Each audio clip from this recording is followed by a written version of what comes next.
যে ব্রহ্মোস যেটা এমনভাবে ইন্ডিয়া যেভাবে ওটাকে ইউজ করেছে, মানে ওটাকে ট্র্যাকই করা যায় না, ওটাকে ধরতে পারেনি, ওদের রাডার ফেল করে। মানে আমি বিবিসি বলছে এই যে টেকনোলজি যেটা ইন্ডিয়া ইউজ করেছে সেটাকে ট্র্যাক করার মতো ইউএস, চায়না, ইভেন ইসরায়েলের কাছেও নেই।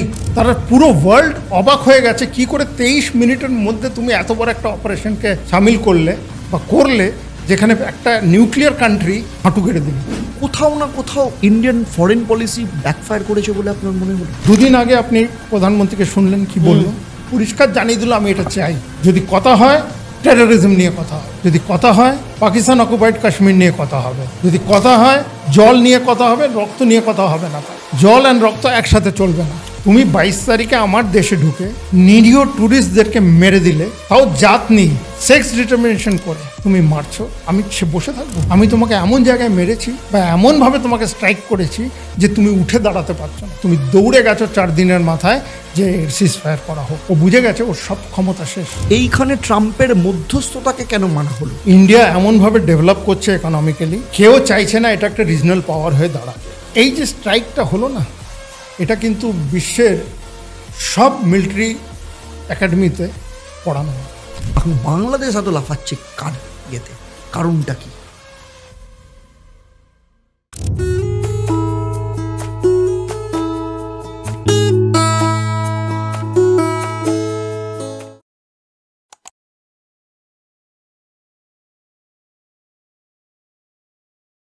নমস্কার স্যার, অসংখ্য ধন্যবাদ আপনাকে, আপনার মতো মানুষকে আমাদের চ্যানেলে আসার জন্য এবং আমাদের সাথে সময় দেওয়ার জন্য। সত্যি আমরা খুব গর্বিত আপনার মতো মানুষকে পেয়ে। তো প্রথমেই আপনার কাছে আসলে প্রচুর প্রশ্ন, কোথা থেকে শুরু করব সেটা নিজেও বুঝতে পারছি না, কিন্তু একটা জিনিস আমার আপনাকে জানতে ইচ্ছে করছে যে আপনার লাইফের প্রথম জার্নিটা কবে থেকে শুরু হয়েছিল, কোথা থেকে শুরু হয়েছিল? আমার লাইফের ফার্স্ট জার্নি, মানে আমি কমিশন যখন হয়েছিলাম 1987। আচ্ছা। At the age of 20-21। আচ্ছা। আর ফার্স্ট পোস্টিং আমার হয়েছিল শ্রীলঙ্কা। আমি আসাম রেজিমেন্টে। আচ্ছা। তো আমাদের ব্যাটালিয়নটা তখন শ্রীলঙ্কায় ঢুকছে। ওকে। আর আমি কমিশন হয়ে সেই ব্যাটালিয়নে যাচ্ছি। মানে ফার্স্ট এক্সপিরিয়েন্স, একদম ফার্স্ট হ্যান্ড এক্সপিরিয়েন্স বলতে পারেন। টোটালি ব্যাটেল ইনোকুলেটেড, মানে ওই রকম এক্সপিরিয়েন্স পাওয়া কিন্তু লাকের ব্যাপার, সবাই পায় না। এবং কয়েকজন মাত্র পেয়েছিলাম, একটা ডিভিশন বা দুটো ডিভিশন ওখানে ছিল, তারা আমরা যে কজন অফিসার তারা এটা ফার্স্ট হ্যান্ডের একটা এক্সপিরিয়েন্স হয়েছিল। তো এইখানে আমরা যখন গেছিলাম কিচ্ছু জানি না, নাথিং। আমরা জাস্ট সদ্য ট্রেনিং করে ইন্ডিয়ান মিলিটারি একাডেমি থেকে বেরিয়েছি, ন্যাশনাল ডিফেন্স একাডেমিতে যা ট্রেনিং হয়েছে সেটা বেসিক ট্রেনিং। বাকি অনগ্রাউন্ড এক্সপিরিয়েন্সটা তো ছিলই না, একদমই ছিল না। চেন্নাইতে পৌঁছালাম, বলা হলো তুমি চেন্নাইতে রিপোর্ট করো। চেন্নাইতে রিপোর্ট করে স্টেশনে নেমে জানি না কোথায় যাব, দেখলাম একটা মিলিটারি ট্রাক দাঁড়িয়ে আছে। সে ড্রাইভারটাকে জিজ্ঞেস করলাম যে আমাকে এই হচ্ছে কোথায় যাব। আচ্ছা। সে বলল সাহেব এখানে ট্রানজিট ক্যাম্প আছে, সেখানে আপনি রিপোর্ট করুন। তো সেন্ট থমাস মাউন্টে ট্রানজিট ক্যাম্প বললো আমাকে। আমি আমার বাক্স পেটারা যা ছিল, হোল্ডার ছিল, ওগুলো নিয়ে ট্রাকের মধ্যে রাখলাম, ট্রাকে বসলাম। ইউনিফর্ম পরেই ছিলাম, একটা তারা এখানে জলজল করছে, খুব খুশি। চললাম ওদের সাথে, গিয়ে ওই ট্রানজিট ক্যাম্পে আমাকে নামিয়ে দিল। ওই ট্রানজিট ক্যাম্পে আমি গিয়ে ওখানে যে ওসি ছিলেন তাকে বললাম আমি 7 আসাম রেজিমেন্টে জয়েন করতে এসেছি, আমি কোথায় যাব এগুলো আমাকে বলে দিন। বলে তুমি আপাতত এখানে থাকো, আর তোমার ব্যাটালিয়ন এখন এই জায়গায় গেছে, তোমাকে জানিয়ে দেওয়া হবে কবে যাবে। এখান থেকে প্লেন ছাড়বে।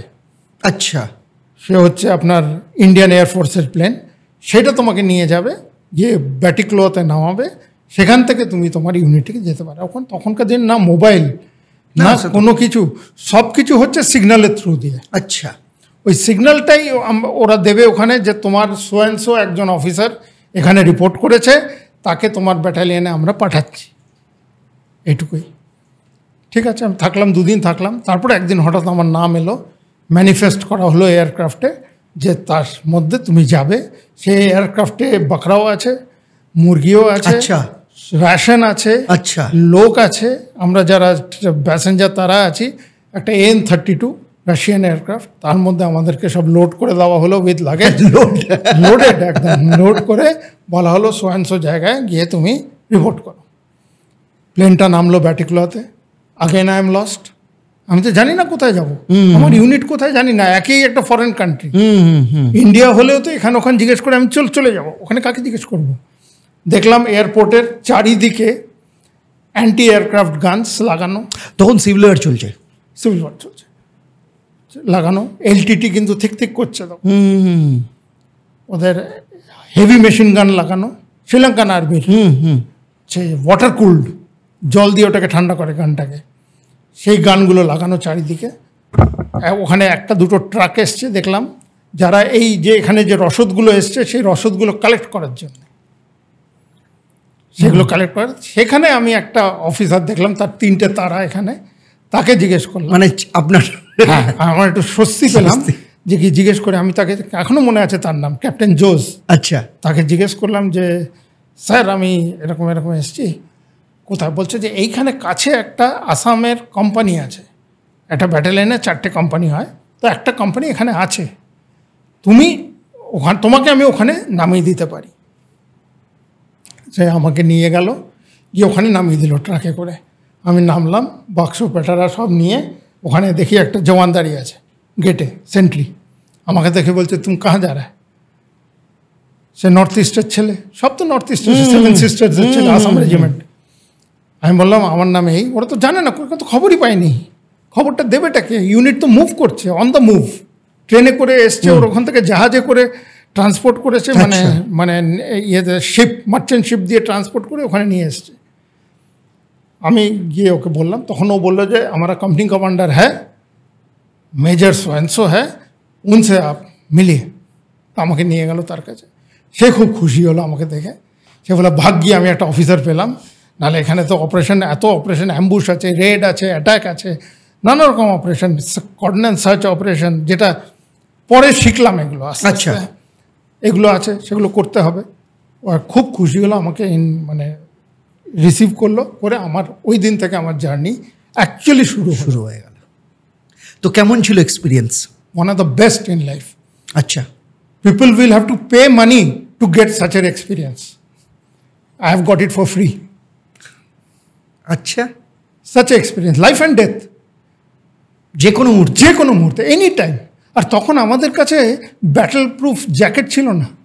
আচ্ছা, কোনো জ্যাকেট ছিল না, যে বুলেট প্রুফ জ্যাকেট বলো বলো, কিচ্ছু ছিল না। কবে ইন্ট্রোডিউস হয় এটা?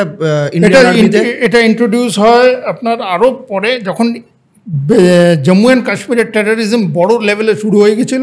আচ্ছা, আর আমি ন্যাশনাল সিকিউরিটি গার্ডসেও ছিলাম 5 বছর। আচ্ছা, তো সেখানে আমি দেখেছিলাম ফার্স্ট যে ওরা বুলেট প্রুফ জ্যাকেট পরে আছে, মেড ইন ইউকে। ওকে, খুব সুন্দর, বিউটিফুল, এতটা জায়গা আপনার পার্টসগুলো বাঁচিয়ে রাখবে যে কোনো ফায়ারিংয়ে। ক্যাভেলিয়ার সমেত একটা জ্যাকেট, সেটা ওখানে কি লাইট।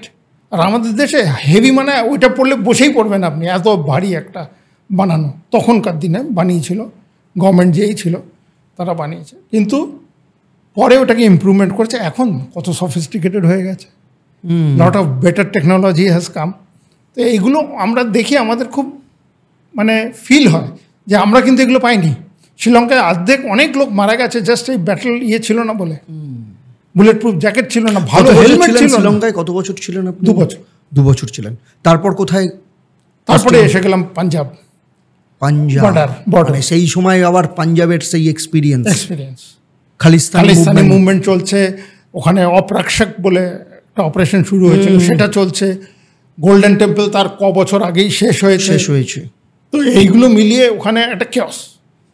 কেপিএস গিল, আপনি বর্ডার সিকিউরিটি করতে হচ্ছে, পুরো বর্ডারটা সিলিং অপারেশন আমরাই করলাম। সেই সময় খবর ছিল পাকিস্তান হয়তো আবার ঢুকে পড়বে। তো আমরা ওই পাঞ্জাব বর্ডারে অমৃতসরে ওখানে আমরা ডিপ্লয় করলাম নিজেদেরকে, পুরো ব্যাটালিয়ন। ওখানে পুরো ডিভিশনটা মুভ করেছিল বিনাগুড়ি থেকে, তার মধ্যে আমরা একটা পার্ট ছিলাম। আচ্ছা, আমরা ওখানে পার্ট হয়ে ওখানে। তো এই যে ধরুন আপনি এখনও, আমি বলছি যদি আপনার সময় থেকে যদি আমি বলি, তার আগে আপনার সময়ের থেকে আপনি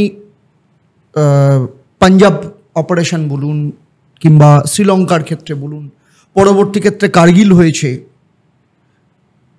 এবং এখন সম্প্রতি এই যে প্রত্যেকটা ট্রানজিশনে যুদ্ধের চেঞ্জ কি কি জায়গা দেখতে পেয়েছেন আপনি কিভাবে? ওটা প্রথমটা ছিল counter insurgency operations, that too on a foreign country, that too for a foreign person, you are fighting their war. সেখানে ছিল এরকম। Intelligence was a big challenge. ভাষা বুঝতাম না, ট্যামিলিয়ান ভাষা শিখতে হয়েছে কিছুটা। তারপরে আমরা সেইভাবে মনে আছে না? ভুলে গেছি, একটু একটু মনে আছে। পেরেন না, ভেল 15, মানে কি কাজ করো তুমি, উইডিং এ বাড়ি কোথায়, এইগুলো চলতি আমাদের শেখানো হয়েছিল যাতে আমরা কমিউনিকেট করতে পারি। আর ওখানে সেই সময় একটা অর্গানাইজেশন ছিল প্লাটো বলে। আচ্ছা, তাদের সঙ্গে আমাদের খুব ভালো রেপো হয়ে গেছিল, তারা আমাদের সাথে ফ্রেন্ড হয়ে গেছিল। একটা টাইমে তারা এলটিটির একটা গ্রুপ ছিল, ওকে, তারা আমাদের সাথে ফ্রেন্ড হয়ে গেল আর আমাদের হেল্প করতে শুরু করলো এগেনস্ট এলটিটি। প্লট তো প্লটকে তখন এলটিটি এলিমিনেট করতে শুরু করলো, ওদের ক্যাডারগুলোকে ধরতো, মেরে ফেলতো যারা আমাদের ইনফর্মার হতো। তাদের ইনফরমেশনে আমরা অনেক পেয়েছি, মানে ক্লু পেয়েছি।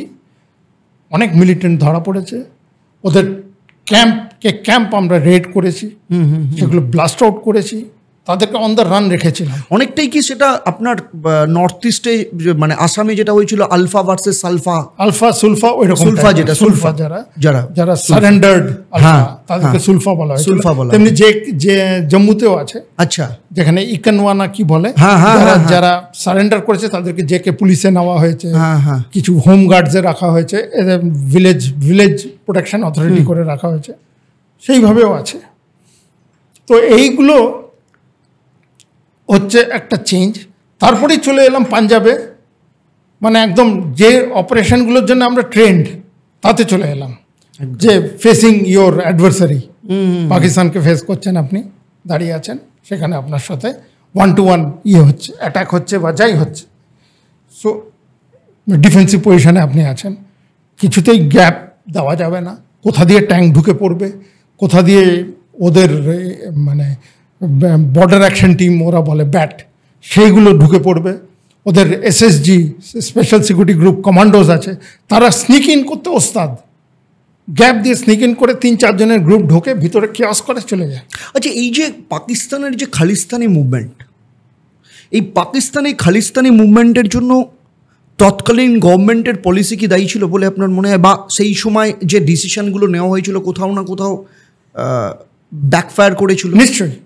নিশ্চয়ই করেছে, সেই কারণেই কিন্তু এই পুরো ঘটনাটা তৈরি হয়েছে। ইনসার্জেন্সি বলুন, মিলিটেন্সি বলুন, টেরোরিজম বলুন, কোথাও না কোথাও একটা পলিসির হেরফেরের জন্য এগুলো তৈরি হয়, এমনি তৈরি হয় না। খালিস্তানি মুভমেন্টে যে নেতাকে জেল থেকে ছেড়ে দেওয়া সেই সময়, সেটাও তো একটা বড় কারণ ছিল বলে মনে হয়। বিন্দ্রানওয়ালাকে তো তৈরি করা হয়েছে, তৈরি করা হয়েছে বলেই আজকে আমরা ফেস করলাম অনস্লটটা। নাহলে এই পাঞ্জাব, আমাদের যে পাঞ্জাব রেজিমেন্ট বলুন, শিখ রেজিমেন্ট বলুন, আজকের দিনে দাঁড়িয়েও বেস্ট, আজকের দিনে দাঁড়িয়েও আপনি আরো বলতে পারবেন, মানে আপনি পাঞ্জাব রেজিমেন্ট বলুন, গোর্খা রেজিমেন্ট বলুন, যাদের একদম মানে সেই জায়গাটায়, তাদেরকে কোনো ডাউট করা যায় না, they are one of the best. সেটাই বলছি, দেখ martial class, they will fight for you, last man last round fight করে যাবে। তাদেরকে আপনি ব্রেন ওয়াশ করে দিচ্ছেন, তাদেরকে ডিমোটিভেট করে দিচ্ছেন। কোথাও না কোথাও সেই সময়কার যারা ছিলেন, মানে দ্য লিডার্স, তারা কিন্তু ঠিকমতো জিনিসটা হ্যান্ডেল করেনি। We were the following the orders, we were basically following orders of government. Army তো আর নিজের থেকে কিছু করেন না, গভর্নমেন্ট যা বলে সেটাই করতে হয়, সেটাই করেছে। এই যে আমি একটু নাম নিয়েই বলছি আপনাকে, সঞ্জয় গান্ধী সেই সময় যে ছেড়ে দিয়েছিলেন, সেটাই তো ব্যাকফায়ার করেছিল। হ্যাঁ, মানে সেই সময় যদি ওই ডিসিশনটা না নিতেন এমার্জেন্সির পিরিয়ডটাতে ওনাকে ছাড়ার জন্য, তাহলে এই ঘটনাটা ঘটতো না, কিছুতেই করতো না। তো এই জন্যে decision making is very important. এখন যেমন decision making is very farm and very strong.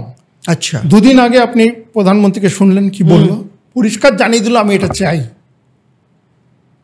যদি কথা হয় টেরোরিজম নিয়ে কথা হবে, যদি কথা হয় পাকিস্তান অকুপাইড কাশ্মীর নিয়ে কথা হবে, যদি কথা হয় তো জল নিয়ে কথা হবে, রক্ত নিয়ে কথা হবে না। তাহলে জল আর রক্ত একসাথে চলবে না।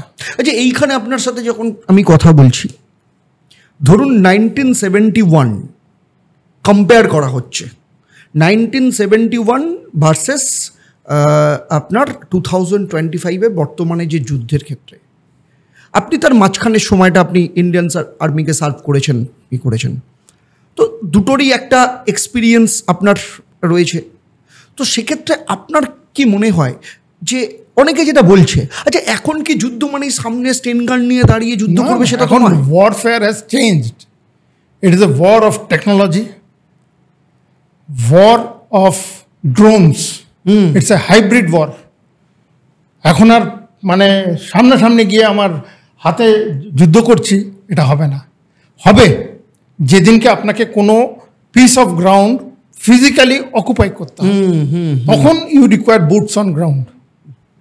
ঠিক, কিন্তু ওই জায়গাটা যেতে গিয়ে আগে কি হতো, আমরা অত এয়ার ইউজ করতাম না, তো মিসাইল সিস্টেম ছিল না, টেকনোলজি ছিল না, স্যাটেলাইটস ছিল না সেরকম।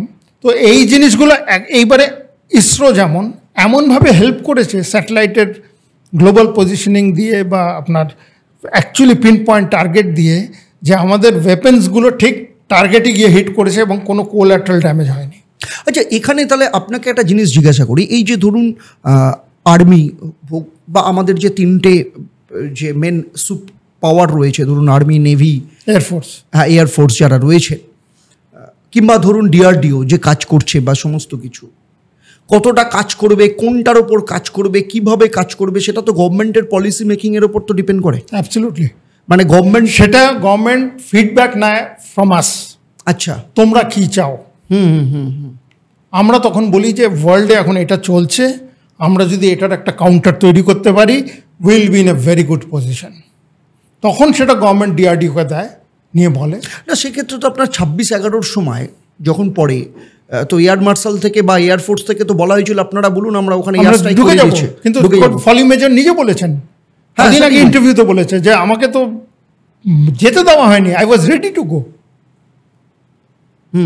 আজকে তাহলে স্টোরিটা ডিফারেন্ট হতো। তো সেক্ষেত্রে তো প্রত্যেকবারই কোথাও না কোথাও পাকিস্তানের সাথে বসে একটা কথা বলা এবং পরবর্তী ক্ষেত্রে ধরুন ইউএনকে জানানো, এই যে সেখানে গিয়ে একটা, আমরা প্রত্যেকটা ক্ষেত্রেই দেখেছি পাকিস্তান নিয়ে যাচ্ছি ইউএনএতে, আমরা বলছি না ইউএনের সাবজেক্ট নয়, এটা আমাদের সাবজেক্ট, বাইল্যাটারাল ইস্যু, এইটা নিয়ে কোথাও না কোথাও তদবির করে সমস্ত কিছু করে এই জায়গাটা ঠেকানো গেছে। কিন্তু আজকে কি সেই জায়গাটাতে সিনারিও চেঞ্জ হয়েছে? অ্যাবসলিউটলি চেঞ্জ হয়েছে, কারণ আমরা বাইল্যাটারালি রেখেছি, কিন্তু আমরা বলছি তুমি যদি আমাকে কোথাও পিন করো, কোথাও যদি পিন করো, আমি কিন্তু সেটা বম দিয়ে তার উত্তর দেবো। I will not accept lying down. তুমি 22 তারিখে আমার দেশে ঢুকে নিরীহ ট্যুরিস্টদেরকে মেরে দিলে, তাও জাত নিয়ে সেক্স ডিটারমিনেশন করে তুমি মারছো, আমি বসে থাকবো? আমি তোমাকে এমন জায়গায় মেরেছি বা এমনভাবে তোমাকে স্ট্রাইক করেছি যে তুমি উঠে দাঁড়াতে পারছো না, তুমি দৌড়ে গেছো 4 দিনের মাথায় যে সিজ ফায়ার করা হোক। ও বুঝে গেছে ওর সব ক্ষমতা শেষ। না সেখানে আমি একটা কথা জিজ্ঞাসা করি আপনাকে, যেটা বিভিন্ন ক্ষেত্রে ডিবেট হচ্ছে, ডিবেটেবল একটা ব্যাপার, সেটা হচ্ছে যে এই যে সিজ ফায়ারের যে ব্যাপারটা, আমি নিজেও ইয়ে করছিলাম ইন দি মেন টাইম, আমি বোধহয় CNN দেখছিলাম সেই সময়। CNN দেখতে দেখতে CNN বা DW কিছু একটা চ্যানেল দেখছিলাম, আমি ইন্টারন্যাশনাল মিডিয়ারই কোনো একটা চ্যানেল দেখছিলাম। মানে তখনও ইন্ডিয়ান মিডিয়াতে ট্রাম্পের টুইটটা আসেনি, হঠাৎ করে ট্রাম্প টুইট করলো যে আর কিছুক্ষণের মধ্যে ইমিডিয়েট এফেক্টে সিজ ফায়ার হচ্ছে, জাস্ট 2 লাইনের বিয়ে। আমি সঙ্গে সঙ্গে ওখান থেকে আমি ইন্ডিয়ান মিডিয়াগুলোতে এলাম, তখনও পর্যন্ত মানে ইয়ে করিনি, তার কিছুক্ষণের মধ্যেই ন্যাচারালি সেটাকে পিয়ে করলো। ইন্ডিয়া কিন্তু কোনো কিছু কথা বললো না, পাকিস্তান কিন্তু এটা ট্রাম্পকে ধন্যবাদ দিল, সমস্ত কিছু করলো, ইয়ে করলো। এখন যেটা কথা হচ্ছে যে এমন কি আর্জেন্স ছিল ইন্ডিয়াকে ট্রাম্পের কথা মেনে নেওয়ার জন্য, বা এইখানে ট্রাম্পের মধ্যস্থতাকে কেন মানা হলো? ট্রাম্পের মধ্যস্থতা যে মেনেছে সেটাও কিন্তু ইন্ডিয়া বলেনি। তো আমরা সেটা প্রিজিউম করতে পারি না যে ট্রাম্প বলেছে বলে ইন্ডিয়া করেছে। ট্রাম্প তো নিজে বলছে। বলুক না, ও তো অনেক কিছু বলছে। ও তো বলছে ডিনার করো একসাথে, হ্যাঁ। ও তো বলছে তোমরা ট্রেড শুরু করো। এটাকে আমরা কি নির্লজ্জ নাকি? আবার তুমি যা বলবে, আবার সৌদি তুমি কি ওয়েপেন বিক্রি করছো, কার এগেনস্টে করছো তুমি নিজেই জানো। তুমি কার এগেনস্টে করছো ওয়েপেন বিক্রি? সাউদিতে গিয়ে তুমি করে আসো। সাউদি আমাদেরকে ফেভার করেছে, কারণ বড় ডিফেন্স ডিল আমাদের সাথে সাউদির হচ্ছে। তো সাউদি নিশ্চয় ওরাও বিজনেস বোঝে, টাকাটাকে সবাই চেনে। চায়না যেমন চেনে, এরাও চেনে। চায়না কিন্তু ওপেনলি কোনো সাপোর্ট করেনি পাকিস্তানকে ওইভাবে, ও কিন্তু নিচে থেকে সাপোর্ট করে গেছে। যেটা বললো পাকিস্তানের সার্বভৌমত্ব রক্ষার জন্য, আমরা সেটা লাস্টে বললো যখন দেখলো পাকিস্তান উড়ে গেছে, আর কিছু করার নেই, আমাকে বলতেই হবে একটা কিছু। পাকিস্তান বলছে তুমি কিছু বলো ভাই, না আমি কিন্তু শেষ হয়ে যাব। পরিষ্কার কথা। তখন বলতে বাধ্য হয়েছে যে এই কেন? তো ওর যে এডি সিস্টেম সেটা কাজ করেনি, ওর যে রাডার কাজ করেনি, ওর ড্রোনস কাজ করেনি, টার্কিশ ড্রোন কাজই করেনি, সেগুলো নামিয়ে দেওয়া হয়েছে। এবং আমরা খুব চিপ অ্যামুনিশন দিয়ে ওগুলো নামিয়েছি। আমরা যে মিসাইল মেরে নামিয়েছি তা নয়। আচ্ছা, আমাদের চিপ অ্যামুনিশন দিয়ে ওগুলো নামানো হয়েছে। আমাদের 3 tyre of air defence system আছে। সেদিন যেটা বোঝাচ্ছিলেন 3 টায়ারে আছে। তো সেই টায়ার সিস্টেমটা আমাদের খুব জানা দরকার। আমাদের দেশের অ্যাসেস সিরিজ দিয়ে উনি বোঝাচ্ছিলেন। হ্যাঁ, আমাদের নেই তো, মানে সেই জিনিসটা নো হাউটা আমাদের দেশবাসীদের নেই। এটা কিন্তু তাদের কাছে যাওয়া উচিত। এবং সেকেন্ড জিনিসটা যাওয়া উচিত is know your army.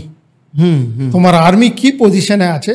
Army মানে আমি 3টে অঙ্গকেই বলছি। অবশ্যই you should know their capabilities, you should have full faith in them, and you should grant them and help them fight their battle. Don't criticize them.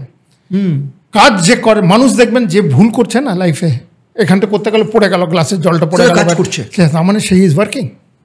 যে কাজ করবে না তার ভুলই হবে না। ঠিকই।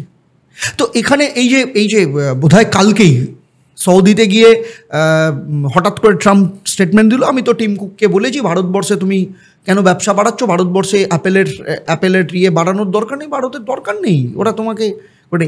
এই যে ট্রাম্প এক একটা সময় এক এক রকম কথা বলছে, এর পেছনে কারণটা কি? শুধুই ট্রেড, নাকি এর পেছনে অন্য কোনো কারণ আছে যেখানে ট্রাম্পের স্বার্থে আঘাত লেগেছে, যেখানে ট্রাম্পকে মানে মোদির বন্ধু বলা হতো, বা সেই জায়গাটাতে কোথাও না কোথাও আপনার এই তো 5% ট্যাক্স লাগিয়ে দিল, কোনো টাকা যদি ইউএসএ থেকে এখানে পাঠানো হয় তার উপরে 5% ট্যাক্স লাগিয়ে দিল, আজকেই খবরে আছে। আচ্ছা, ও যে কখন কি করবে, কি করতে যাচ্ছে, ভেরি ডিফিকাল্ট টু অ্যাসার্টেন।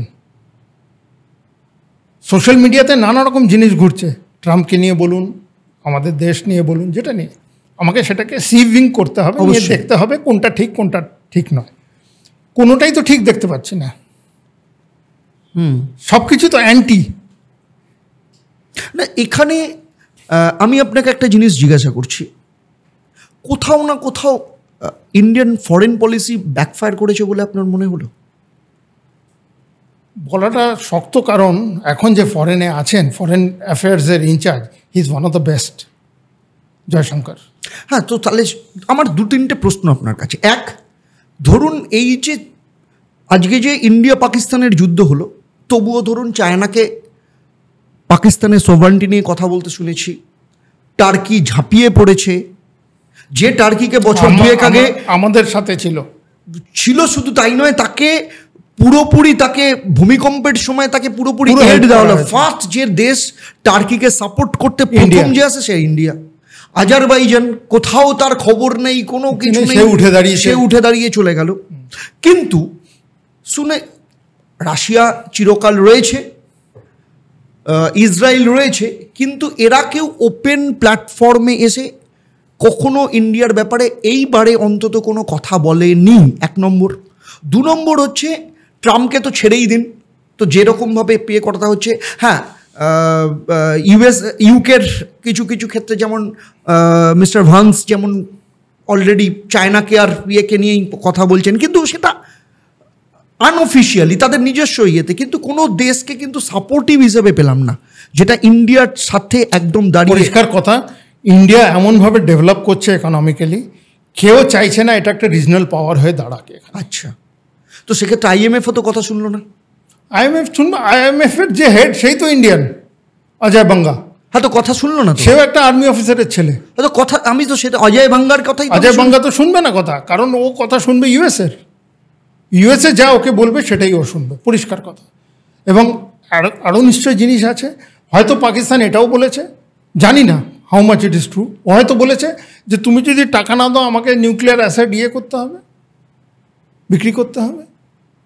সেটা তো আরও ডেঞ্জারাস হয়ে দাঁড়াবে ইউএসের কাছে। কিছু তো কম্পালশন থাকবে ওয়ার্ল্ড প্ল্যাটফর্মে। সেই জন্যই কি প্রধানমন্ত্রী বললেন যে নিউক্লিয়ার ব্ল্যাকমেল করলে এরপর আর শুনবো না। আর শোনার জায়গা কোথায়? যা খবরে আছে বা মানে আমরা সোশ্যাল মিডিয়াতে দেখছি, চারিদিকে রোজই আসছে যে ওখানে এমন কিছু হয়েছে বা ইন্ডিয়া এমন কিছু করেছে যে পাকিস্তানকে হাঁটুতে বসতে হয়েছে। Has to be something. একদিন না একদিন বেরোবে, এটা কেউ না কেউ বই লিখে দেবে, এটা বেরিয়ে আসবে জিনিসটা এটা হয়েছিল। ইন্টারন্যাশনাল মিডিয়াতে তো কিছু না কিছু বেরোচ্ছে। ইজিপ্ট থেকে প্লেন এসেছিল, বোরন নিয়ে এসেছিল, এইসব খবর তো ইন্টারন্যাশনাল মিডিয়াতে আছেই। আমি তো নতুন করে কিছু বলছি না, এগুলো আছে। কিন্তু যতক্ষণ না ইন্ডিয়ান গভর্নমেন্ট এটা কিছু বলছে এর উপরে, আমাদেরকে খুব একটা ওপেনলি প্রিজিউম করা উচিত না, এটা আমি মনে করি। আমার তো, কারণ মানে আপনি আরও ভাষা বুঝতে পারেন, শরীরের ভাষা, কারণ আপনি ছিলেন সেদিন যে কথাগুলো বলছিলেন প্রেস মিটে, যে কথাগুলো বলছিলেন। আচ্ছা, ওটা কিরানা হিলস আপনারা জানেন, আমি তো জানি না।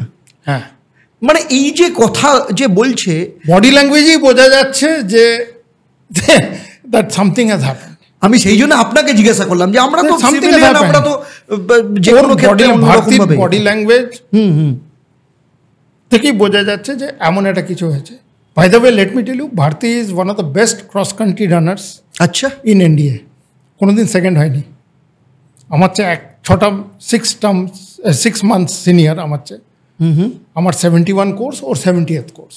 আচ্ছা, ও যেভাবে ওখানে করেছে। আর রাজীব ঘাই আর আমরা একসাথে MSc করেছিলাম। আচ্ছা, ওয়েলিংটনে।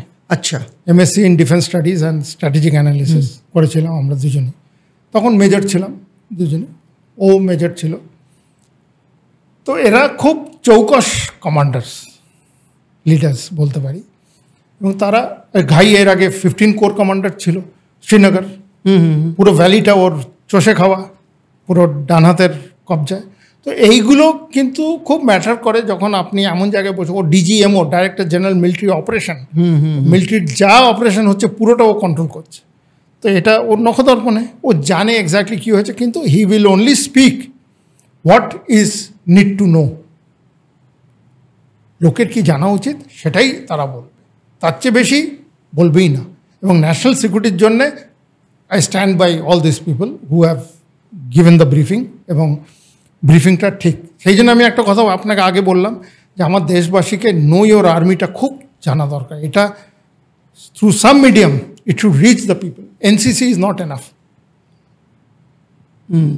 NCC করার পরে সিনিয়র ক্যাডেট হয়, তারপরে ভুলে যায় কী হলো। সে একটা কর্পোরেট জয়েন করলো, তাকে তো ঘর চালাতে হবে, কিছু একটা করে খেতে হবে, শুধু জয়েন করছে না। তাহলে কি আপনার মনে হয় যে আমাদের দেশেও কম্পালসারি আর্মি ট্রেনিং নেওয়া উচিত প্রত্যেককে, যেটা ইসরায়েলে রয়েছে এবং আগামী দিনে সেরকম সময় আসছে তো বলে মনে হচ্ছে?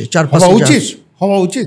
People should know. তখনই তারা বুঝতে পারবে আর্মিতে কি প্রবলেম, যে একটা বাংকারের ভিতরে বসে থাকা যে কি জিনিস, তখনই বুঝবে। যেটা কার্গিলের লড়াই আমরা দেখেছি, যে একটা বাংকারের ভিতরে একটা টিম করছে, একটা লালটেন আর কিচ্ছু নেই, একটা রেডিও কোনো রকমে চলছে, আপনি ডেলি আপডেটটা পাচ্ছেন, কোনো টিভি নেই, কোনো ইলেকট্রিসিটি নেই, কিচ্ছু নেই। That is your soul mate and that is what. And তোমার পাশে রাখা আছে AK-47। তোমার কার্গিলের সময় কি আপনি ওখানে ছিলেন? হ্যাঁ, আচ্ছা। আমি ছিলাম তাংধারে। আচ্ছা, যেটা পুরো ডিফেন্সিভ অপারেশনসে আমরা ছিলাম। ওখান দিয়ে ওই জায়গাটা হচ্ছে মার খায় সবসময়। ইন্ডিয়া, ওরা Pakistan army is N A dominating place. মানে ওরকার জিওগ্রাফি লোকেশনটাই এরকম যে ওইটাকে সবসময় পাকিস্তান ট্রাই করে মারার, কিন্তু মেরে উঠতে পারছে না। 71-এ আমরা ওইটাকে জায়গাটা জিতে নিয়েছিলাম। আচ্ছা, ওয়ানজাল বলে একটা জায়গা আছে ওখানে, ওয়ানজাল। আচ্ছা, সেটা আমরা ছিনিয়ে নিয়েছিলাম। এই 71-এর কথা যখন আসছে, আরেকটা প্রশ্ন আপনাকে জিজ্ঞাসা করার আমার মাথায় আসছে বারবার। এই যে 71 সালে বাংলাদেশকে স্বাধীন করা হয়েছিল,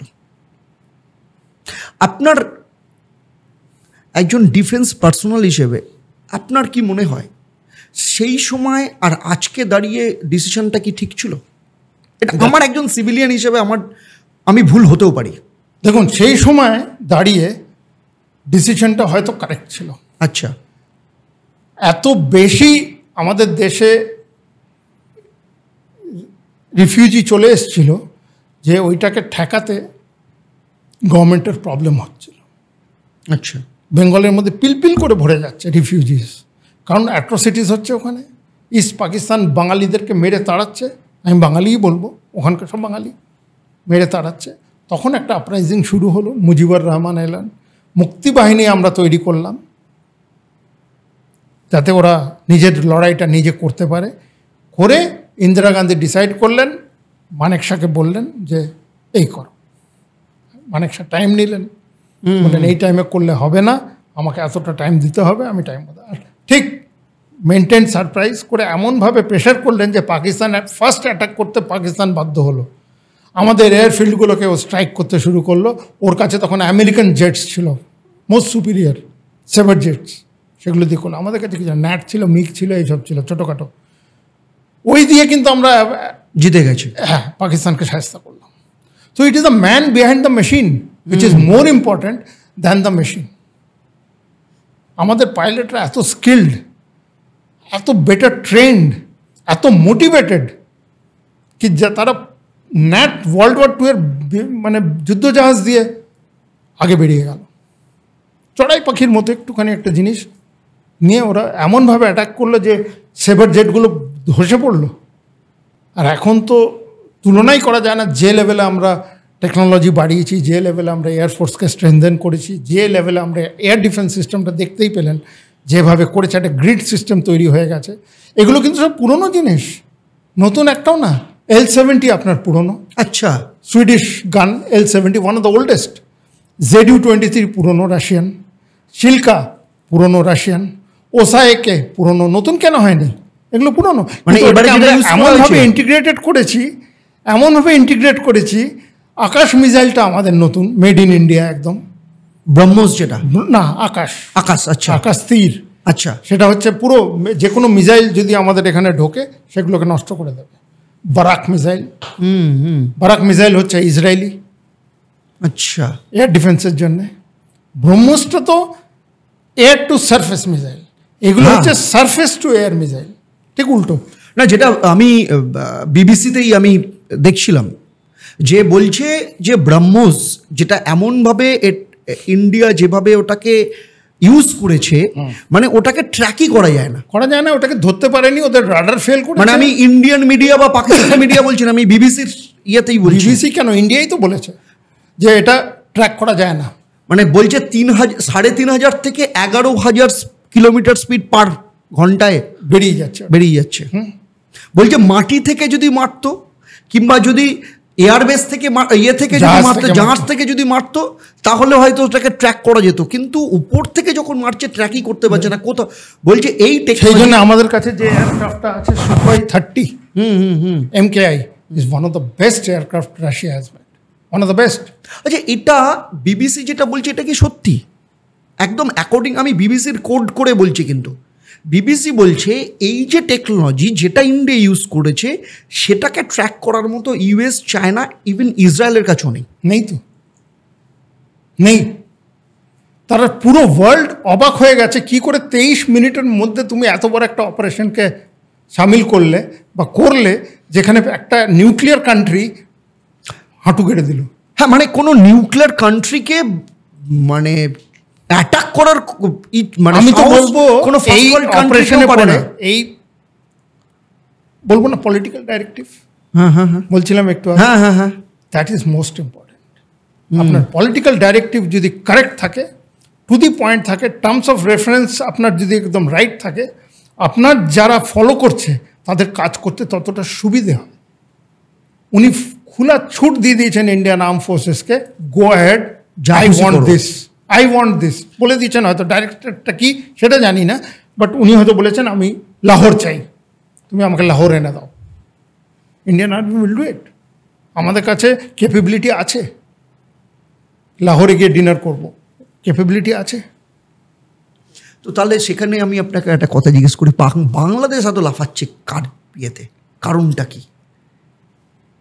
বলে না পিপলিকার মরণ আসলে সে আগুনের দিকে ঝাঁপ দেয় বা পাখায় উঠতে শুরু করে, কি করে একটা কাহাবত আছে, সেই জিনিসটাই হয়েছে। সেভেন সিস্টারকে নিয়ে কন্টিনিউয়াস, আচ্ছা আমি তো চাই তুই আয় না, আমি বলছি ধরুন আপনার কাছে তো এটা ইনফরমেশন থাকবেই, বা ধরুন আজকে ইন্টারন্যাশনাল মিডিয়া এদের কাছে তো আরও বেশি ইনফরমেশন রয়েছে যে ইন্ডিয়া কিভাবে যুদ্ধ করেছে, তারপরেও কিভাবে দাঁড়িয়ে সেভেন সিস্টারের নিয়ে থ্রেট করছে। আগে করেছে একরকম, যুদ্ধের পরেও করছে, এটা কি মানে নিজের দেশের লোককে খুশি রাখার জন্য? জামাত চারিদিকে ঢুকে গেছে, হ্যাঁ ঢুকে গেছে, তারা জামাতের ভাষা বলছে, তারা ভাবছে বা ভাবছিল যে এই আমরা করে। এখন যেই দেখছে বর্দা এত মার খেয়েছে, সে কিন্তু পিছু পা হয়ে গেছে। তাদের এক্স আর্মি অফিসার যারা এই কথাগুলো বলছিল, মোল্লা সাহেব, এই সাহেব, আহমেদ সাহেব, সব চুপ হয়ে গেছে। কিন্তু বলছে, ইউনুস বলছে, ইউনুসের বেশি দিন না, ইউনুস তো যা খুশি বলছে, ও তো অ্যান্টি ইন্ডিয়া, ও তো অ্যান্টি ইন্ডিয়া একটা প্ল্যাটফর্ম তৈরি করছে, এবং সেটা চায়নার ভাষাও বলছে, চায়না ওখানে টাকা ঢালছে। সে তো বলছে, ঠিক আছে, China is a very clever country, ও ইন্ডিয়ান মার্কেট কোনোদিন যেতে দেবে না। ইন্ডিয়া হচ্ছে ওর কাছে সবচেয়ে বড় মার্কেট আফটার ইউএসএ, যেটা এখন ট্যারিফের জন্যে প্রবলেম হচ্ছে ওর, সেই জন্য ইন্ডিয়াকে ও চটাবে না, সেই জন্য অন্যের থ্রু দিয়ে এগুলো করছে। ও তো টলারেট করতে পারছে না ইন্ডিয়া এখানে গ্রো করে যাচ্ছে, কি করে থার্ড লার্জেস্ট ইকোনমি হয়ে গেলে তো চায়না দম বেরিয়ে যাবে। কিন্তু ইউনুস চায়নার জিনিস যে এত বাজে হলো সেটা প্রমাণিত হলো এই লড়াইতে। যারা অর্ডার দিয়েছিল তারাই হয়তো অর্ডার ক্যান্সেল করে দেবে, কিন্তু শেয়ার সঙ্গে সঙ্গে মানে প্রোপাগান্ডার বাজারে শেয়ার বাড়িয়ে দিয়েছিল। প্রোপাগান্ডা করছে তো, সারাক্ষণ প্রোপাগান্ডা করছে যে রাফেল ফেলে দিয়েছি, এই করেছি, ওই করেছি। কিচ্ছু ফেলো নি তুমি, আমাদের সব পাইলট অ্যাকাউন্টেড ফর, কিচ্ছু ফেলতে পারো না। তুমি কি বলছো? আর যদি পড়েও থাকে বা ফেলেও থাকে, যদি বলছি একটা লড়াইতে একটা লস তো হবেই, you have to accept that loss. কিন্তু এমনি প্রোপাগান্ডা করার দরকার নেই যে এটা ফেলে দিয়েছি, ওটা করেছে, এ করেছে। একটা সুখোইকে টাচ করতে পেরেছো? তুমি রাফেল ফেলে দিয়েছো বলছো, সুখোইকে টাচ করতে পেরেছো? One of the best aircraft. তোমার এডি সিস্টেমকে নষ্ট করে দিয়েছে পুরো। ব্রহ্মসগুলো তো ওখান থেকেই মেরেছে, হ্যাঁ, সুখোই থেকে মেরেছে, আর তো কেউ মারেনি।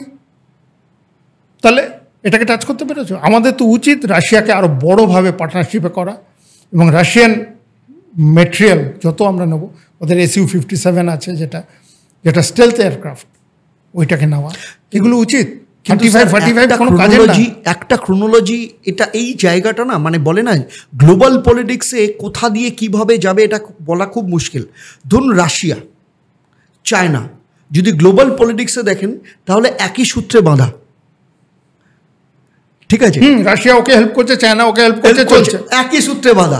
আবার দেখুন যখন ইন্ডিয়ার প্রশ্ন আসছে, রাশিয়া এবং চায়না দুজন আলাদা, অদ্ভুত জিনিস। হ্যাঁ, আর রাশিয়ার সব টেকনোলজিগুলো তো চায়না রিভার্স ইঞ্জিনিয়ারিং করে পার করছে। ওর নিজস্ব কিচ্ছু নেই, ওর সব রিভার্স ইঞ্জিনিয়ারিং করা, আর ওগুলো ঠিকমতো হচ্ছে না। কোথাও একটা ফল্ট থেকে যাচ্ছে, ওর মেটেরিয়ালে কোথাও একটা প্রবলেম থাকছে। JF-17 তো উড়লই না ঠিকমতো, কোনো কিছু করতেই পারলো না, কিছু ওয়েপেন প্ল্যাটফর্ম ডেলিভার করতে পারলো না, কিছুই করতে পারলো না। ও J-10 দিয়ে কথা বলছে, J-10 কতটা ইউজ হয়েছে আই এম ডাউটফুল। চায়না কি এবার তাইওয়ান নিয়ে বিজি হয়ে যাবে? হওয়া উচিত, কিন্তু একটা কথা আমাদের মানতে হবে, এই যে স্ট্রাইকটা হলো না, এটা কিন্তু বিশ্বের সব মিলিটারি একাডেমিতে পড়ানো হবে, মানে কেস স্টাডি একদম হবেই, বাধ্য। আমি আপনাকে লিখে দিচ্ছি, আজকে এই কথাটা বললাম, আপনি 1 বছরের মধ্যে দেখে নেবেন, এটা কেস স্টাডি হয়ে দাঁড়িয়ে গেছে। কেন? ইন্টারন্যাশনাল ফোরাম সব কান্ট্রিরা অবাক হয়ে গেছে কি করে ইন্ডিয়া এটা করতে পারলো, কি এমন করলো যে 23 মিনিটে পুরো অপারেশন এদিক থেকে ওদিক করে দিল 23 মিনিটের মধ্যে। আর কোল্যাটারাল কোনো ড্যামেজ করলো না। ইসরায়েল মারছে তো হামাসে অর্ধেক লোক মরছে, হামাস কম মরছে। ঠিক, সেখানে তো ইসরায়েল অনেক জায়গায় গাজাতে মারছে, কত বাচ্চারা মরছে, সমস্ত মেয়েরা মরছে, সব হচ্ছে, সবাই মরছে। এখানে তো একটাও মরলো না, একটাও শুনেছেন পাকিস্তানি কেউ কাঁদছে যে আমার মেয়ে চলে গেছে, আমার ছেলে মরলো? ইভেন ছেড়ে দিন পাকিস্তান, সাধারণ লোক তো ছেড়ে দিন, কোনো মিলিটারি ইয়েতে ততক্ষণ না পর্যন্ত আঘাত করেনি যতক্ষণ না ওরা আমাদেরকে করেছে। ওরা আমাদের বেসকে মারার চেষ্টা করেছে, সেদিনকে আমি রিটালিয়েট করেছি এমন ভাবে যে তুমি তারপরে বলছো আমরা সিজফায়ার করে দাও। কিন্তু সেই দিনের অপারেশনে কিন্তু একটাও মরে, নট ইভেন সিঙ্গেল। এতটা প্রিসিশন মানে কিভাবে এটা এই জায়গাটা, এটাই তো কেস স্টাডি, যে প্রিসিশনটা করলো কি করে, না এই আর্টিফিশিয়াল ইন্টেলিজেন্সকে এমনভাবে ইউজ করলো কি করে। না এইটা কি পুরোটাই কি ইন্ডিয়ান ব্রেন চাইল্ড, না এখানে আরও হতে পারে, কেউ সেটা ডিসক্লোজ করবে না কেউ, কিন্তু এটা ইন্ডিয়াতেই হয়েছে। তো এটা আইএস বললাম না, ইসরোর একটা বড় হাত আছে, এটাতে বিরাট হাত আছে। ডিআরডিও ইসরো এরা বিরাট হেল্প করেছে আমাদের জিনিসটাকে আঞ্জাম দেওয়ার জন্য। বড় বড় দেখুন একটা সময়, মানে এটাও কিন্তু একটা খুব বড় জায়গা। ধরুন আমাদের দেশের যারা যখন স্পেস সায়েন্স নিয়ে পড়াশোনা করবে সমস্ত কিছু, তাদের কাছে ড্রিম প্রজেক্ট ছিল নাসা। হ্যাঁ, আজকের দিনে মানুষ কিন্তু চাইছে যে আমি ইসরোতে যাব, আমি পার্ট হব ডিআরডিওর। এই যে মানুষের মোটিভেশনকে চেঞ্জ করে নিয়ে আসা, নিজের দেশকে যে তৈরি করার যে জায়গাটা, এটা কিন্তু আজকের দিনে দাঁড়িয়ে সম্ভব হয়েছে। এটাও তো পলিসি। অ্যাবসলিউটলি। এই পলিসিগুলো স্ট্রং বলেই কাজ করতে সুবিধা হচ্ছে লোকের। আমার আপনার কাজ করতে সুবিধা এই কারণেই হচ্ছে because the government's policies are very strong, যেটা ছিল না, নড়বড়ে ছিল একরকম। এখন সেটা করতে খুব সুবিধে, কাজ করতে সুবিধা। আমরা কাজ করতে এত সুবিধা হয়, কান্ট টেল ইউ। আমার উপরেও ফায়ারিং করছে, আগে হতো আমাকে পারমিশন নিতে হবে, আমি ফায়ার করব কি? এদিকে ও ফায়ার করে যাচ্ছে আমার উপর, আমার অর্ডারটা আসেনি যে ফায়ার।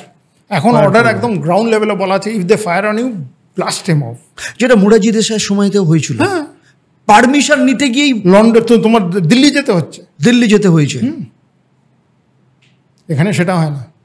আমরা শ্রীলঙ্কায় ফাইট করেছি একটা হাত বাঁধা, আচ্ছা এই করবে না, ওই করবে না, এটা এখানে হাত দেবে না, ওখানে ঢুকবে না, এই জিনিসটা করবে না। কেন ভাই? তুমি তাহলে ইনসার্জেন্সি করতে পাঠিয়েছো কি আমাদেরকে বাকরা বানাবার জন্য? অর্ডার্স ওয়ার নট ক্লিয়ার কি আমাকে কি করতে হবে, what is expected from me.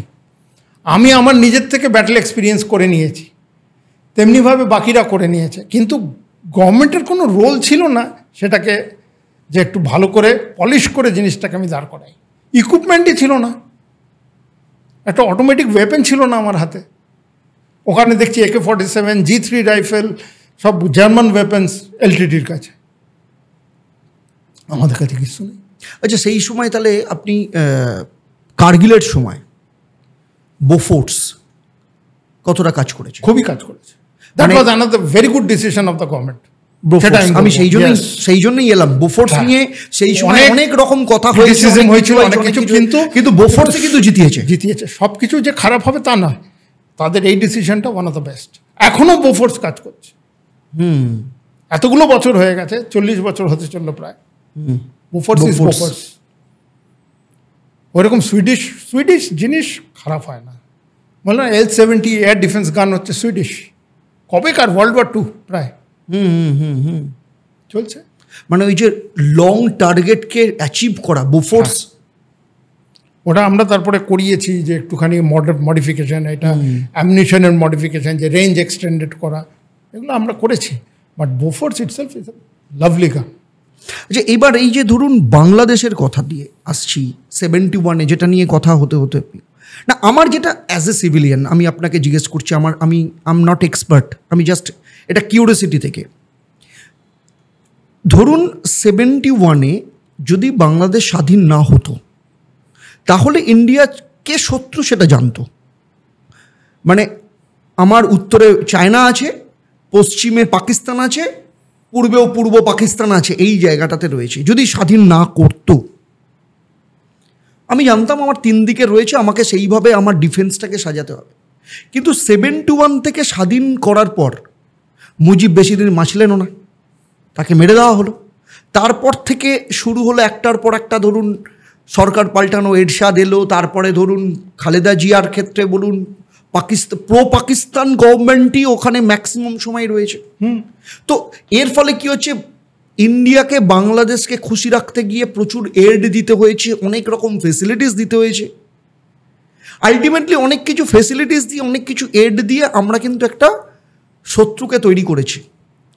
আজকে এটা আমি আপনাকে বলছি, এবার আমি আপনার কাছ থেকে এটা আমার যেটা মনে হয়, ধরুন ওখানে যে বাঙালি মুসলিম যারা ছিল সেই সময় উর্দুভাষী মুসলিম আর বাঙালি মুসলিমদের মধ্যে একটা কনফ্রন্টেশন ছিলই, যে কারণে ওরা সব বিয়ে করে চলে আসছিল ইন্ডিয়ার মধ্যে, বা অনেক রকম সমস্যা আসছিল। দেখুন, রিফিউজি সমস্যা তখনও কাটেনি, এখনও কিন্তু কাটেনি, এখনও কিন্তু আসছে। তো তখন কি মনে হয় না যে আজকে যেসব বাঙালি মুসলিমরা পাকিস্তানের গান গাইছে, তখন যদি বাংলাদেশ স্বাধীন না হতো, পূর্ব পাকিস্তানই থাকতো, তাহলে এই বাঙালি মুসলিমদের ইন্ডিয়ার সাথে পেতাম, নাম্বার 1। নাম্বার 2, আরেকটা প্রশ্ন আমি আপনাকে জিজ্ঞেস করছি, ধরুন বাংলাদেশ ও ইন্ডিয়ার সাথে ব্যবসা করে, পাকিস্তানেরও ব্যবসা হতো, আজকে নয় বন্ধ হয়েছে, ব্যবসা তো হতো। তো বাংলাদেশকে মেনটেন করতে গিয়ে পাকিস্তানকে করতে হতো, হয় তাকে থ্রু চায়না, নালে থ্রু ইন্ডিয়া তাকে করতে হতো। ব্যবসা তখনও হতো, ইন্ডিয়া ব্যবসা করতো, উল্টে কোনো ফেসিলিটিস দিতে হতো না। এটা কি আপনার মনে হতো না, হয় না যে কোথাও না কোথাও ইন্ডিয়া প্লাস পয়েন্টে থাকতো? এটা আমার ধারণা। দেখুন, বাংলাদেশ ক্রিয়েট করে যে ইন্ডিয়া খুব অ্যাডভান্টেজেস পজিশনে চলে গেছে তা নয়, কিন্তু সেই সময় হয়তো বেস্ট ডিসিশন ছিল সেই সময়। তখন আমরা ধরুন 5-6 বছর বয়স, 71-এ যখন এটা হয়, কিন্তু এখন দেখছি এটা পুরোটা ঘুরে গেছে। যে এখন ওখানে জামাত এমনভাবে ইনফিল্ট্রেট করে গেছে, ওরা দেখুন, পাকিস্তানের একটা কাজ হচ্ছে ইন্ডিয়াকে ব্লিড করা বাই 1000 কাটছে, জিয়া থিওরি, সেটা কিন্তু এখনো চলছে। ও নর্থে যেভাবে করে যাচ্ছে, ও চাইলো আরেকটা ফ্রন্ট খুলে যাক, তাহলে ইন্ডিয়ান আর্মি কমিটেড হয়ে যাবে, ওর রেসপন্সটা ডিভাইড হয়ে, রিয়াকশন ডিভাইড হয়ে যাবে, ও আমার ওপরে পুরো কনসেন্ট্রেশন করতে পারবে না। এটার জন্যই কিন্তু ওর এখানে আবার ঢোকে। এটা তখন তো তাই হতো, যদি না ইয়ে হতো, তবু তো জানতো ইন্ডিয়া যে আমার দুদিকে শত্রু আছে। প্রবলেম হচ্ছিল বলেই তো এটাকে বন্ধ করলো। নিশ্চয়ই সেই সময় এমন প্রবলেম হচ্ছিল যে কমিটমেন্ট এত হয়ে যাচ্ছিল আর্মির, যে we had to stop it. সাময়িক দিক থেকে লাভ করতে গিয়ে আলটিমেটলি লাভ কিছু হলো না। কি এরাই এখন উল্টে ঘুরে আপনার দিকে দাঁড়াবার চেষ্টা করছে। এখন এটাও বলছি আপনাকে, যদি আমরা শ্রীলঙ্কায় সেই সময় না যেতাম, অনেকে বলছে শ্রীলঙ্কায় পাঠানোর ডিসিশনটা ভুল, পাকিস্তান চলে যেত, তখন আমার সাউথটাও গার্ড করার জন্য আমার মাথা খারাপ হয়ে যেত। শ্রীলঙ্কা তো পাকিস্তানকে রিকোয়েস্ট করেছিল, সেইখানে তখন রাজীব গান্ধী বললো না, ওটা তো একদম ওয়াইজ ডিসিশন ছিল, যেতে হয়েছিল, কারণ নাহলে আমরাই পুরোটা ব্যাকফায়ার করে যেত, উল্টো হয়ে যেত।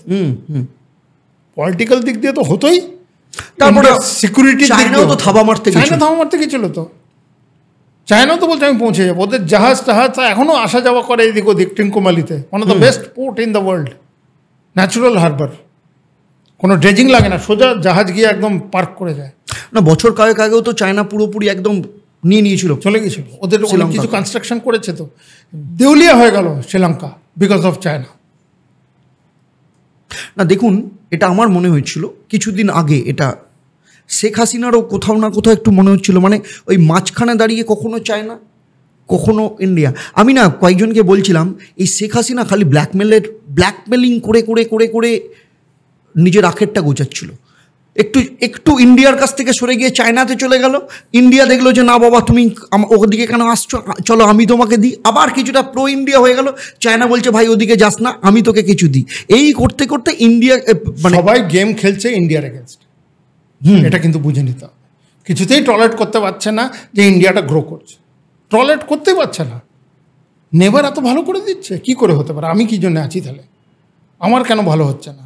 তখন সে দৌড়ে যাচ্ছে তার বর্দার কাছে, বর্দা বলছে একটু ওয়েট কর। বর্দা মার খেয়ে গেল, ভীষণভাবে মার খেয়ে গেল। এখন বর্দা বলছে দেখছিস তো আমার কি অবস্থা, তুই এবার একটু বুঝে নে। তখন সে যাচ্ছে আবার চায়নার কাছে, যে তুমি এবারে করো কিছু, না আমি তো পিছিয়ে যাব। তুমি এখন বারবার বলছো চিকেন স্নেক নিয়ে নেবে আর নর্থ ইস্টে তুমি রাজ করবে, এই করবে, তুমি একবার এসে দেখো না, আমাদের ইস্টার্ন কমান্ডটাও একটু অ্যাক্টিভেট হবে, কীভাবে তোমাকে শেষ করতে হয় সেটাও করে দেবে। তুমি এমন লোকের সাথে পাঙ্গা নেওয়ার চেষ্টা করছো না, সে ভদ্রলোকের কেউ নেই আগে পিছে, কোনো লিগ্যাসি নেই, কিচ্ছু নেই, উনি একলা। জেনকে বলবে আপনি যান, আপনার দ্বারা কাজ হচ্ছে না, উনি তার ঝোলাটা ওঠাবেন আর চলে যাবেন, কিচ্ছু নেই, nothing to give to anybody, nothing to take from anybody. তো এরকম লোকের সঙ্গে পাঙ্গা নিচ্ছ, সে তোমাকে শেষ করে দিতে পারে, তখন কি করবে তুমি? তো এইগুলো এরাই বোঝে কি করছে। আমরা উই ওয়ার্ক অন অর্ডার্স, আমাদেরকে অর্ডার দেওয়া হবে কালকে তুমি এই করে দাও, আমরা করে দেবো। এই জিনিসটা কিন্তু দেশবাসীর জানা খুব দরকার যে এই আর্ম ফোর্সেসটা কী করতে পারে আপনার জন্য, যদি ক্লিয়ার কাট ডাইরেকশন থাকে। আচ্ছা, এই যে পশ্চিমবঙ্গর যে বর্ডার, যেটা অনেকটা জায়গা এখনো পর্যন্ত আলগা হয়ে রয়েছে, তো এবার কি মনে হয় না এবার সময় এরপরে সময় এসছে কি অলরেডি প্ল্যানে আছে। আচ্ছা, ওখানে বিএসএফ দিয়ে ভরে দেওয়া হবে, বিএসএফের অনেক নতুন রিক্রুটমেন্ট হবে এবং জায়গাটাকে একদম সিল করে দেওয়া হবে। আসা যাওয়ার চক্কর আর থাকবে না, এই যে পাসপোর্ট বানাবো আর এই করব ওই করব থাকবে না। এবং আমাদের সব পলিটিক্যাল পার্টিসদের এইটুকু বুঝতে হবে ভারতের জন্য কি ভালো, ভারতের ভিতরে যে পলিটিক্স করতে পারবো, আমার ভিতরে যে টার্মাইটস আছে তাদেরকে যদি আমি গ্রো করতে দিই, কালকে আমার বিছানাটাই ভেঙে যেতে পারে। I should be very thoughtful, very calculative in let the termites eat my wood. কতটা ঘুণ ধরতে দেবো এটা আমার উপরে। কখন আমাকে জার্ডিনকে ডাকতে হবে যে এগুলোকে বের করো, সেদিনকে আমাকে জার্ডিনকে ডাকতেই হবে। না সেক্ষেত্রে কি আইবি রিপোর্ট নেই যে এখানে কত রকম সব আছে, ইন্ডিয়াতে সব আছে, বললে হবে না। ইনফরমেশন ব্রডকাস্টিং বলুন আর আপনার ইন্টেলিজেন্স বলুন, everything is there.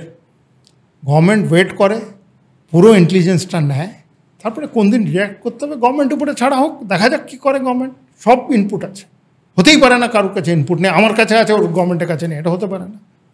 Government is same, আমার থেকেই তো সোর্সটা তো এইখান থেকে, এই কান্ট্রি থেকেই সোর্স, লন্ডন থেকে এসে গভর্নমেন্টে বসেনি তো।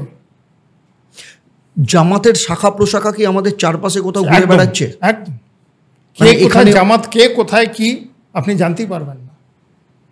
ওরা ইনফিল্ট্রেট করেছে বড়োভাবে। This has to be curtailed. মানে সেটা ওয়েস্ট বেঙ্গলও, ওয়েস্ট বেঙ্গল তো একটা বড় ঘাঁটি হয়ে দাঁড়িয়েছে জামাতের, ধরা পড়েছে তো কদিন আগে এসটিএফতে 4-5 জনকে ধরলো, আরও ধরবে। এখন টাইট করছে আস্তে আস্তে যে এদেরকে নিয়ে চলা যাবে না, খোকলা করে দেবে আপনার সিস্টেমটাকে। আচ্ছা, এই যে মুর্শিদাবাদ থেকে কিছু কথা উঠছে বাংলাদেশের সাথে জুড়ে যাওয়া, বাংলাদেশের সাথে চলে যাওয়া, এগুলো কি মানে ভাসানো কথা? এগুলো ভাষা, প্রোপাগান্ডা, সাইকোলজিক্যাল ওয়ারফেয়ার, লোককে ভড়কে দেওয়ার জন্যে। যা না, দেখি তো কি খাওয়ায় তোকে। তোমার যদি ইচ্ছে হয় যে এই দেশটা আরও বেটার আমার চেয়ে, আমি ওখানে গিয়ে থাকবো, যাও না, এখানে বসে নাড়া লাগিও না, ওখানে গিয়ে নাড়া লাগো, দেখি তো তোমায় কত আপ্যায়ন করে। বাংলাদেশের অবস্থাও কি শ্রীলঙ্কার মতো হবে? আরও খারাপ, আরও খারাপ হয়ে যাবে। যেখানে চায়না ঢুকেছে সেই দেশটা শেষ করে দিয়েছে, পাকিস্তানে ঢুকেছে, পাকিস্তানও শেষ। এই বালোচ উঠে দাঁড়িয়েছে, চায়নাকে ঢুকতে দেবে না। গোয়াদার পোর্ট, যেটা চায়না খুব চাইছে, লিঙ্ক আপ করার ইকোনমিক জোন তৈরি করবে। বালোচ কি মানে আলাদা হবে বলে মনে তো উচিত, হয়ে যাবে। এবার আসছি প্রত্যেকটা ইন্ডিয়ানদের একটা স্বপ্ন, পিওকে কবে আসবে কি বলে মনে হয়? কবে আসবে এটা বলা মুশকিল, আসবেই। কারণ উনি আলটিমেটাম দিয়েছেন যে কথা হবে তো পিওকে নিয়ে কথা হবে, সে তো লাস্ট বলেই দিয়েছেন উনি। তার মানে ওনার মাথায় আছে মানে ডাইরেক্টিভ নিশ্চয়ই ইস্যু হয়েছে, সে তো আমি আর আপনি জানবো না। সেই ডাইরেক্টিভটা যারা জানা উচিত তাদেরকে জানতে দিন, তারা ঠিক টাইম মতো আপনাকে পিওকে এনে দেবে। আর বাংলাদেশে ধরুন এই যে চারদিক থেকে ধরুন বাংলাদেশে যেই যে অস্থিরতার অবস্থা, যেমন আওয়ামী লীগকে ব্যান করলো বা এই জায়গাটাতে, তো ভোট কি এর মধ্যে হবে বলে আপনার মনে হয়? বলা যায় না, এদের কি মতিভ্রম কি আছে, কবে ভোট করবে, আমরা ভোট দিতে নাকি কোন দিন শুনবো ইউনুসকে জেলে ঢুকিয়ে দিয়েছে। হতে পারে, anything can happen in this Muslim countries, anything can happen. আর রাইট হ্যান্ড লেফট হ্যান্ডকে টাচ, আমার মনে হয় শাহবাজ শরীফ জুন জুলাইয়ের মধ্যে হয়তো ও হয়ে যেতে পারে ইমিডিয়েট। ওখানে আপনি দেখলেন হয়তো এই লোকটা কি নাম, আসিম মুনির ইয়ে হয়ে গেল। হ্যাঁ, তো সেই দিকেই যাচ্ছে তো বলে মনে হচ্ছে তো। ও তো পাপেট, ওখানকার গভর্নমেন্ট তো পাপেট। আসিম মুনির যেটা বলবে বা ওদের আর্মি চিফ যা বলবে সেটাই শুনবে সবাই। কিন্তু এবারে আসিম মুনির যে এমন প্রিএম্প্ট করে দিয়েছে নিজের ভুলটা, যে জন্য পাকিস্তানকে মার খেতে হলো এত বড়োভাবে, এটা একটা না, যেটা মাঝে তো শুনেই ছিলাম আপনি মানে যে আসিফ মুনির রেজিগনেশন দিয়ে দিয়েছে, ওকে হয়তো বাজে কথা, এগুলো সব বাজে কথা। তো কি মনে হয় আজকের দিনে দাঁড়িয়ে প্রত্যেকটা ভারতবাসীর ক্ষেত্রে কি দুটো জিনিস, একটা হচ্ছে প্রত্যেকটা ভারতবাসীর ক্ষেত্রে কি ভাবে প্রাউড ফিল করা উচিত বলে আপনার মনে হয়? কারণ দেখুন, আমি একজন সিভিলিয়ান, বারবার বলছি আমি সিভিলিয়ান, আমি অনেক রকম প্রোপাগান্ডার মধ্যে অনেক কিছুর মধ্যে দিয়ে যাব, বাট আপনি শুধু একটা সময় দেখেছেন না, আপনি সেই জায়গাটা থেকে ফিল করতে পারেন।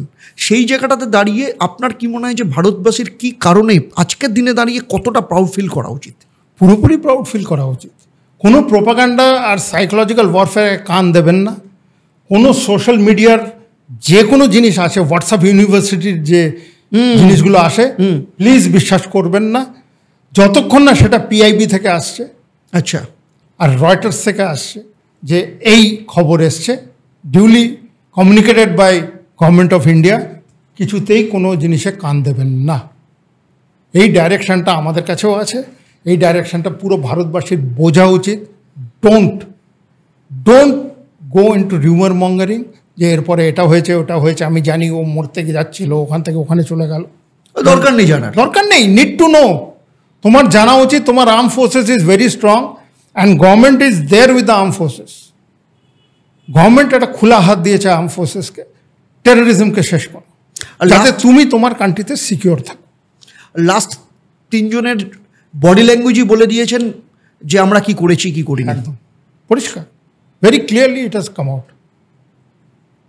আর এই যে আমরা ধরুন পশ্চিমবঙ্গে রয়েছে, আমাদের যে প্রতিবেশী যে দেশ, যে অলরেডি আগ্নেয়গিরির ওপর বসে আছে, তো একজন পশ্চিমবঙ্গবাসী হিসেবে আমাদেরকে কোন কোন জায়গাটাতে কিভাবে সচেতন থাকা উচিত বলে মনে হয় আপনার? সবসময় নিজেকে সিকিউর রাখবেন, আর চোখ কান খুলে রাখবেন আশেপাশে কি হচ্ছে, কে কোথায় ঢুকে বসে আছে আপনি জানেন না।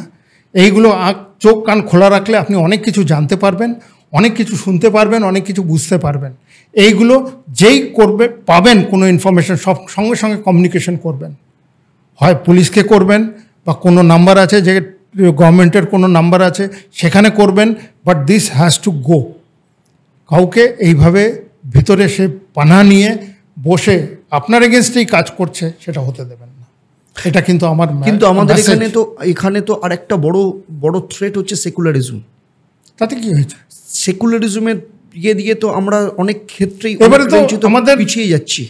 যে যত মুসলিম ভাইরা আছে তারা কিন্তু পরিষ্কার বলেছে, ওএসিকে দেখুন কি স্টেটমেন্ট দিয়েছে, তাহলে ও তো পরিষ্কার বলেছে যে আমাদের মুসলমান স্ট্রেংথ পাকিস্তানের চেয়ে বেশি। আমরা যদি রুখে দাঁড়াই পাকিস্তানের এগেনস্টে, আমরাই আর লাগবে না কাউকে, পাকিস্তান শেষ, ফিজিক্যালি শেষ হয়ে যাবে। তাহলে সোফিয়া কুরেশি দেখুন, একটা ন্যাশনাল ইন্টিগ্রেশনের মেসেজ এসছে, সোফিয়া কুরেশি আর ভূমিকা সিং, এদের দুজনকে দিয়ে যে প্রেস কনফারেন্স করা হয়েছে, এটা বলা হয়েছে যে দেখো আমরা কিন্তু ন্যাশনালি ইন্টিগ্রেটেড এবং ওমেন এম্পাওয়ারমেন্ট, ছোট ভেবো না।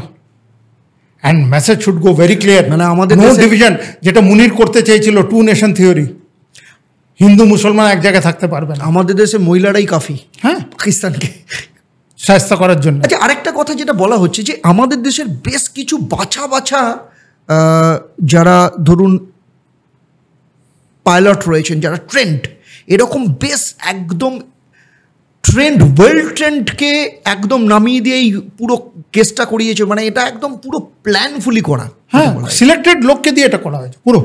আমার যা বেস্ট, তাকে বেস্ট ওয়েপেন দিয়ে, ইকুইপমেন্ট দিয়ে আমি পাঠিয়েছি, প্ল্যান করেছি, এক্সারসাইজ করেছি, মহড়া চলছিল, মহড়া করতে করতে ঢুকিয়ে দিয়েছ। মানে লোককে বলেছি তুমি অন্ধকার করো, চেঁচামেচি করো, শুয়ে পড়ো মাটিতে, এসব করো, এদিকে আমি ওকে ওর ব্যান্ড বাজিয়ে দিয়ে চলে এলাম। পাকিস্তান ভাবছে এরা তখন মহড়া করছে।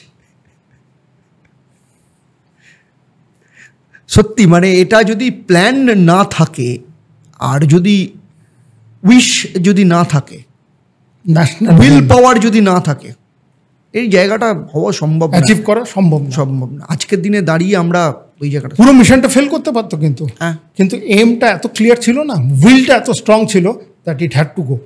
হ্যাঁ, যেটা নিয়ে বলা হয় যে যেমন মানিক শ কথা আপনি বলছিলেন, যেটা বলেছিল যে না এখন নয়, আমার টাইমে আমি করব। এইটা বলার সাহস রাখতে হবে, আর তবেই সেই কমান্ডার আর সেখানে ডেলিভার করতে পারবে। আপনার এদেরকে এই জায়গাটাতে দাঁড়িয়ে কখন কোন সময় কে করবে কিভাবে করবে পুরো আর্মিকে দিয়েছিল, একদম পুরো করে দাও। 3টে বাহিনীকেই দিয়ে দিয়েছিল তোমরা করো।